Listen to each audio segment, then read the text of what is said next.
क्या आप जानते हैं कि अगर आज आपको कोई शॉर्ट टर्म नीड हो तो अपने mutual funds, shares, debt mutual funds बेचने की ज़रूरत नहीं है।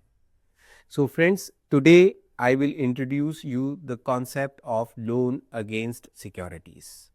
तो हमारे जो इक्विटी म्यूचुअल फंड्स होते हैं, डेट म्यूचुअल फंड्स या हमारे जो शेयर्स हैं डीमैट अकाउंट में, उनको हम सिक्योरिटीज बोलते हैं।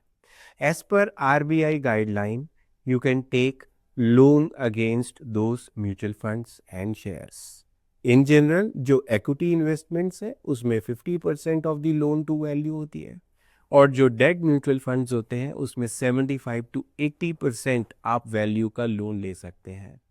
इससे हमें दो फायदे होंगे। एक, हम म्यूचुअल फंड सेल नहीं करेंगे, जिससे ना तो हमें टैक्स पड़ेगा और ना ही जो हमने इतने सालों से मेहनत करके यूनिट्स एक्यूमुलेट करे हैं लोअर एनएवी वाले, वो सेल नहीं होंगे।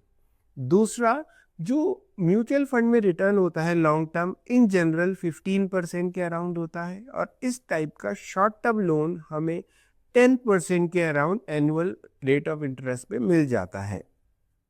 तो होगा क्या कि जो मेरी शॉर्ट टर्म नीड है, अगर मैंने 10% इंटरेस्ट आउटफ्लो कर भी दिया, तो जो मेरे म्यूचुअल फंड्स हैं जिनको मैंने सेल नहीं करा, वो इससे 4 to 5% ज़्यादा रेट ऑफ इंटरेस्ट पे ग्रो करेंगे, विच इज़ रफली अराउंड 40 to 15%। सो मुझे मॉनेटरी फ़ायदा भी होगा, मेरा टैक्स इंसिडेंस भी नहीं आएगा, और साथ में जो लॉन्ग टर्म सेविंग मैंने करी है वो भी सेव हो जाएगी। So friends, if you want to know more, do comment, like and share.